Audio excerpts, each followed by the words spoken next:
СДС и ДУИ пред да зборуваат за меѓународен ветинг, треба да имаат домашна одговорност за сторениот криминал. Од опозиција се загрижени. Вака некако ја замислуваат политиката. СДС и ДУИ кои ограбија државата и 7 години не помислуваја на народот додека се богатеа, рекоа на прес денес од ВМРО ДПМН. Али Ахмети денес повикува на меѓународен ветинг затоа што мисли дека така ќе се заштити себе и останатите кои недвосмислено влегуваа во милионски бизниси со 0 денари влог.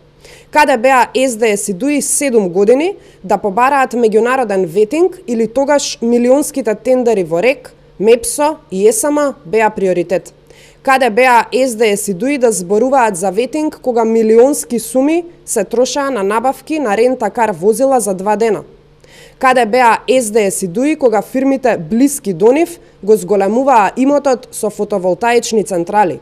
Зошто Ахмети и Филипче не побараа меѓународен ветинг за фирмата за надзор на патиштата и модуларните болници?